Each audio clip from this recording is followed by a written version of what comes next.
السلام عليكم ورحمة الله وبركاته، ازي حضرتك؟ طبعا ماتش امبارح. طبعا بنبارك لنادي الزمالك طبعا، الفوز الكبير والاداء الرائع الممتع. بنبارك للكابتن معتمد جمال ان هو برضو كان في اخطاء في الاول، او كان في عيب في التشكيل، هو ذنبه ومش ذنبه، لان هو السكواد بتاعه ما يسمحش ان واحد زي محمد شحاتة ان هو يتوقف او يتصاب بعد الشر يعني. والزمالك يعني فرق الزمالك دي كلها كده، يعني ما فيش اوبشن ان ممكن حد يتصاب لا قدر الله، او حد ان هو يتوقف عشان انذار ولا ماتش ولا حاجه او طرد، يعني زي محمد شحاته كده، وده اثر كتير طبعا، لان اثر عليه ماتش الاتحاد، في ماتش انبي، لانه اتطرد في ماتش الاتحاد طبعا، فاثر عليه على ماتش انبي. دوت اللي عمل قلبان في التشكيل، ده اللي عمل قلبان مش في التشكيل، في تنظيم الملعب، على الدايره يعني. المهم 4 تجوان، 4 مزيكا، 4 حرفنه. ناصر ماهر طبعا، مش عايز اقول لكم ناصر ماهر دوت. انا قلت كده وقلتها من زمان وبقولها تاني، ده لعيب بيلعب بدماغه مش برجليه، ده لعيب دماغه كلها كوره خلاص، وعنده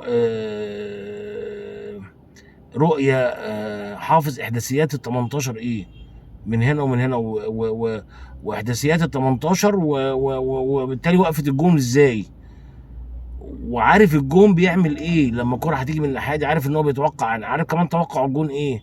المهارات دي كلها ما ظهرتش الا لما خد الثقه من مجلس الاداره، وخد الثقه من كابتن معتمد جمال، وبقى هو الفرود الاساسي لنادي الزمالك. والمنتخب كمان بعد كده هو لما خده طبعا رجع منه معنوياته مرتفعه جدا. حتى لو ما لعبش، بس هو اسمه في منتخب مصر يعني. ولازم كابتن حسن يديله فرصه، لازم مدير الفني بتاع منتخب مصر يديله فرصه بقى، لان هو لعيب محترم جدا، بقول لكم بيلعب دماغه، يعني عنده مهارات وقوه وطول بسم الله ما شاء الله.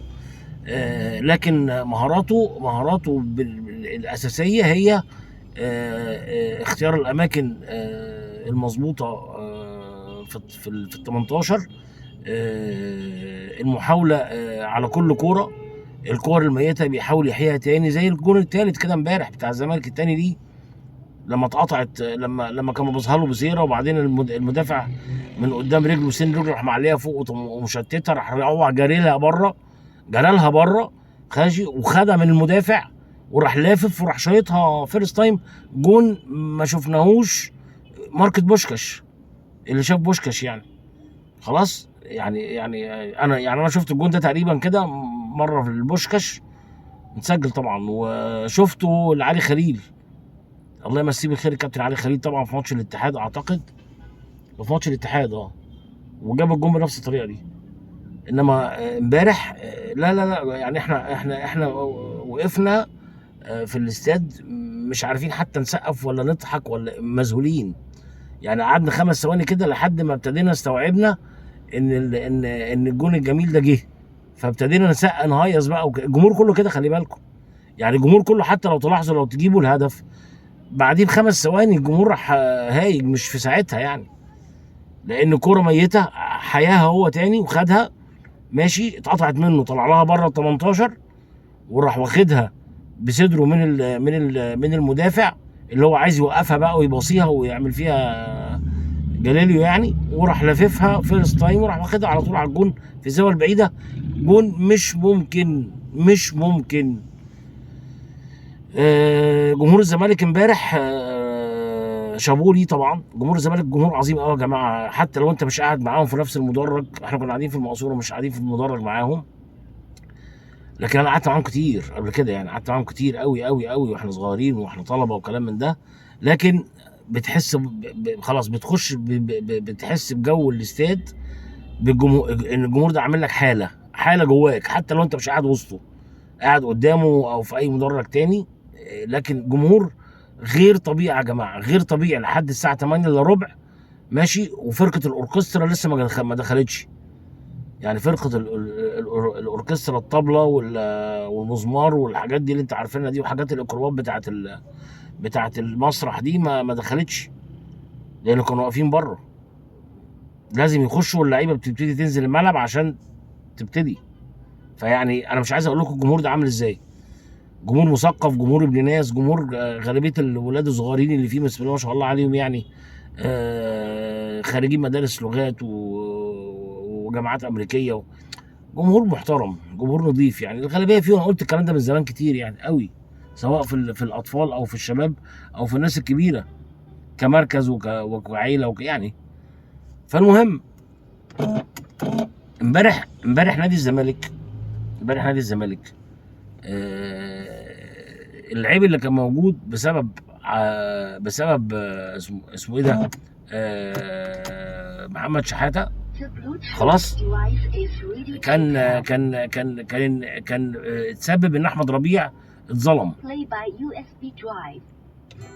يعني احمد ربيع اتظلم امبارح، خلي بالكم. احمد ربيع كان ضعيف امبارح، بس مش ذنبه يا جماعه، مش ذنبه، لان الزمالك امبارح كان بيلعب في مساحات كبيره قوي، كان الملعب مساحاته كبيره، وكان في جاب كبير ما بين خط الديفنس بتاعه وخط الوسط، وده اللي لعب عليه المصري. احنا يمكن المصري امبارح ما لعبش بونجات، ماشي، انما كان الباكين اللي بيطلعوا وكان بيضم في نص الملعب، بيقعوا في المنطقه اللي هي ما بين خط النص وخط الهجوم، كانت المنطقه واسعه قوي، تمام. ونتيجه ان محمد شحاته ما كانش موجود، لان محمد شحاته بيلعب 6 خلاص، وبيلعب 8. احمد ربيع بيلعب 8، 6 ضعيف فيها، مع عبد الله السعيد ضعيف في ال6 وكويس في ال8. فيعتبر امبارح ان في واحد بيلعب 6 وهو شغلته مش 6.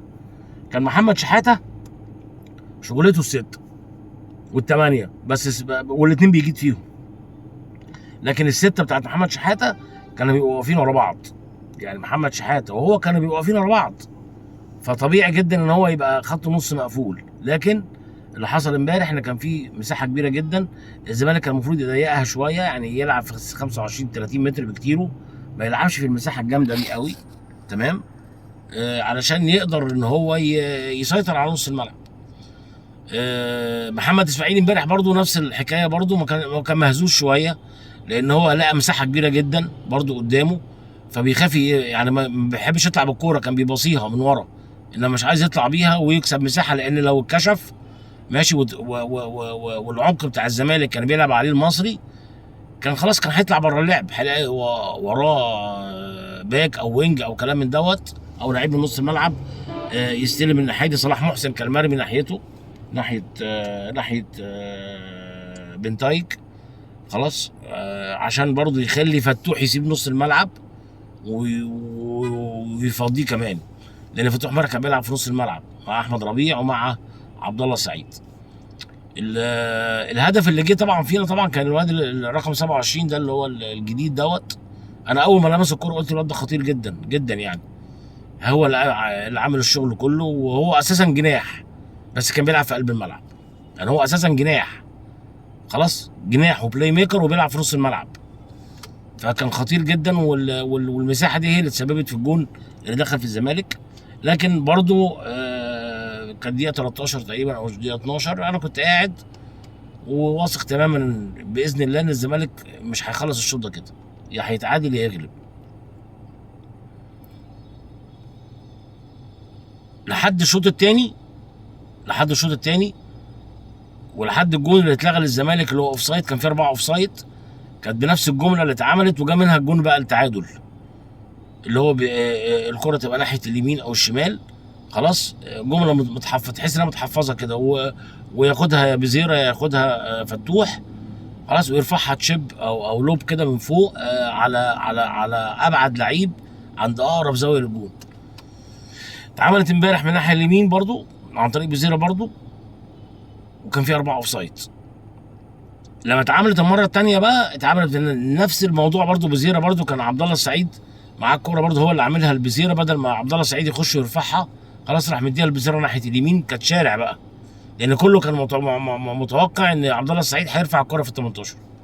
اداها البزيره، بزيره عمل لوب زي بتاع كده بتاع اللعيبه الكبيره بقى، فان باستن وميسي كان بيعملوا برضو كتير ساعات، ميسي ورونالدينهو، اللي هي الكرة اللوب العالي قوي دوت اللي يوصل يعني اكنه بيقطع على رجله.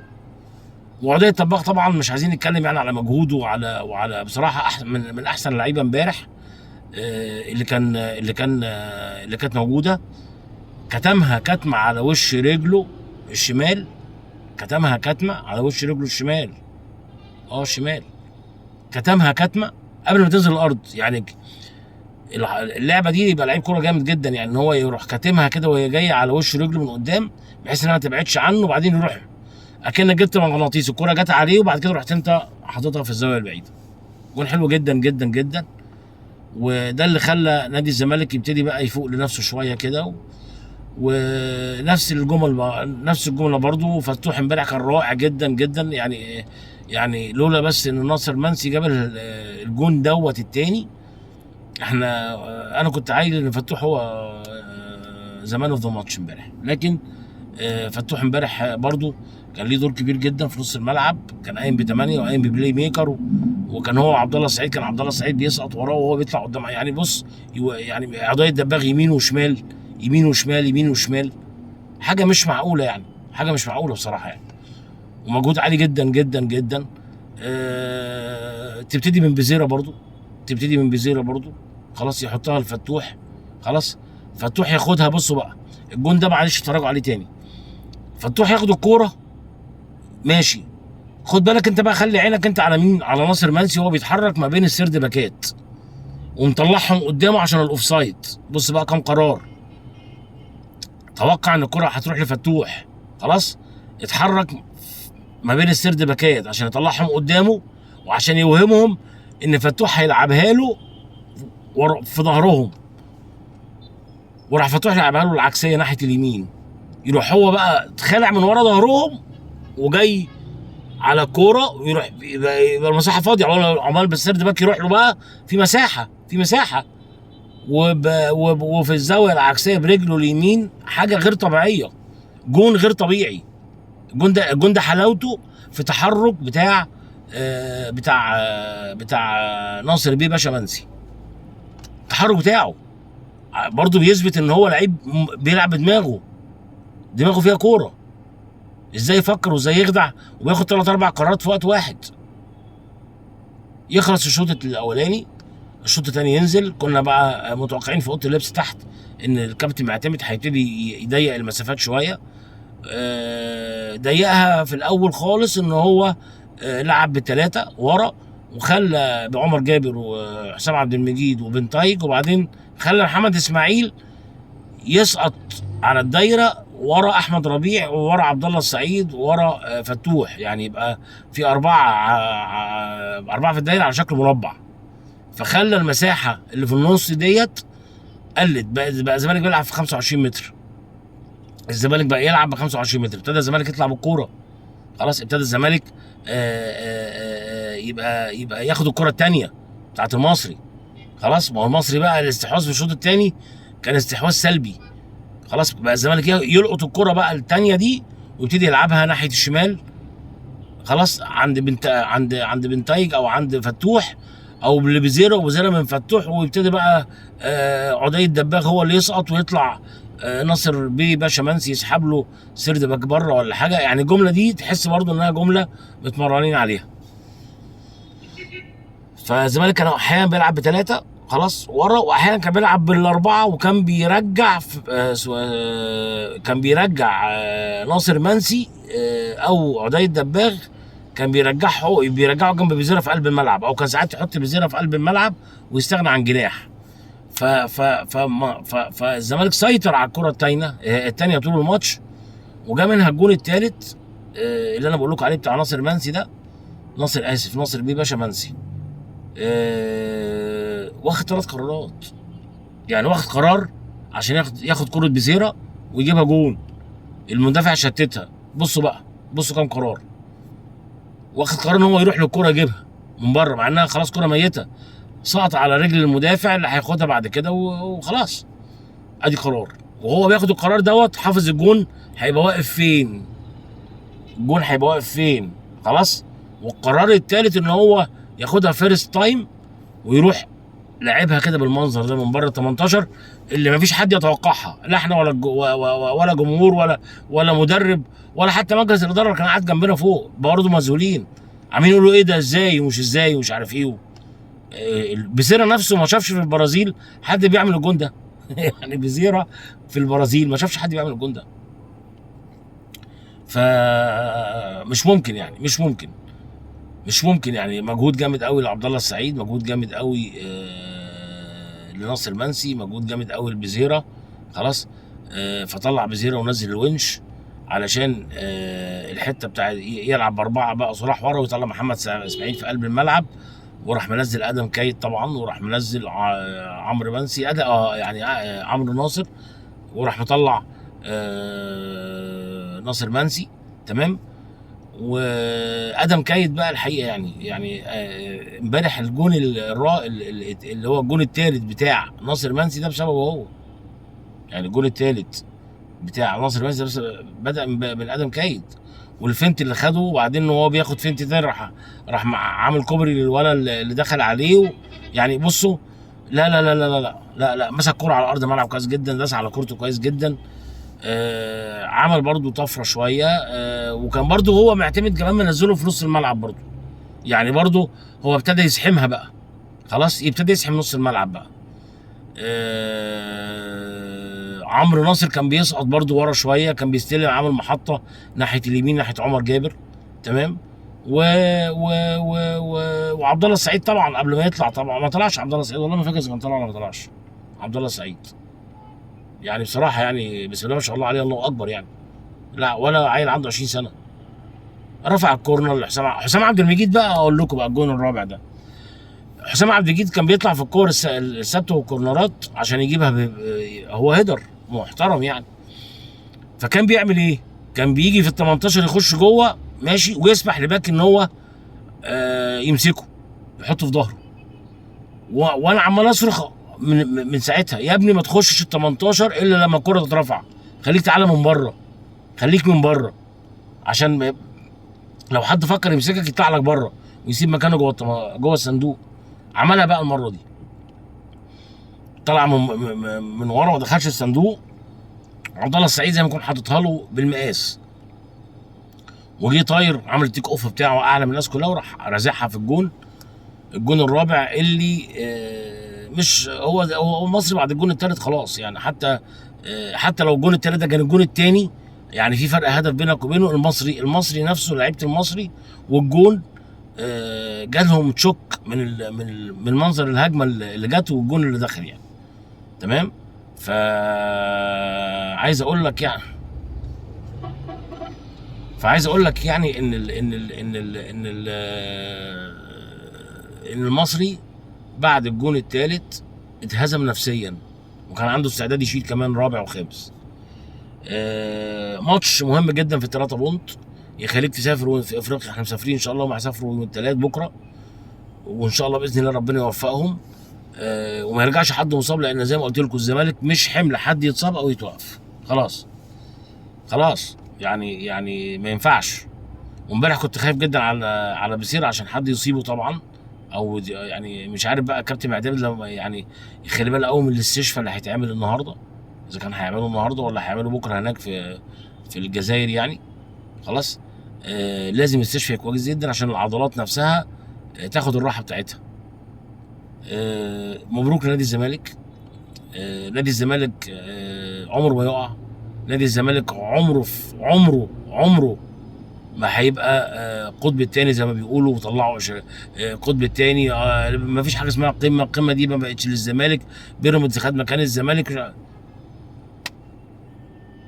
اهو الاهلي خد مكان بيراميدز، يلا تالت ماتش. مش عايزين نبص ورانا، بكره يتنيلوا على عينهم يغلبوا، ولا الحكام تعرض لهم، ولا علي ماهر يسيب لهم الماتش، ولا كالعاده، ولا لينا دعوه. اكسب انت، كسبت خلاص، ما تبصش وراك. قطر ومشي وطلع، لان انت مكسبك دوت هيأثر علينا نفسيا بكره ان مشيت عدل ربنا، خلاص. وزي اخر دوري للزمالك كان الزمالك هو اللي بيلعب والاهلي وراه، فكان عامل له ضغط نفسي. ماشي. ان شاء الله باذن الله هنقابل بيراميدز واحنا 46 بونت ان شاء الله باذن الله. هو مريح عنده الاسبوع اللي فات ده باي، خلاص هيقابلنا وهو عنده 46 بونت برضه. ماشي. والاهلي هيبقى 46 بونت وهيريح. فاحنا لو بقينا 47 بونت احنا لو اتعادلنا، اهم حاجه ما نتغلبش ان شاء الله يعني باذنك يا رب. وان شاء الله هنبقى هناك باذن الله في القاهره.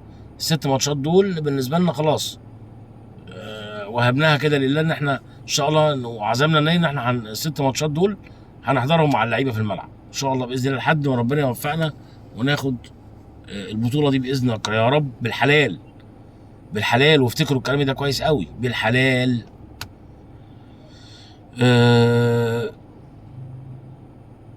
مفيش حاجه تانية تتقال. لعيبه الزمالك كلهم ياخدوا 10 على 10 ما عدا ناصر منسي ياخد 50 من 10، مش 10 على 10، ده 50 من 10. او ما يتقيمش خالص يعني، يتقيم كده لوحده كده لوحده. المهاجم الاوحد في جمهوريه مصر العربيه ناصر بيه باشا منسي. كل سنه وانتم طيبين، والسلام عليكم ورحمه الله وبركاته.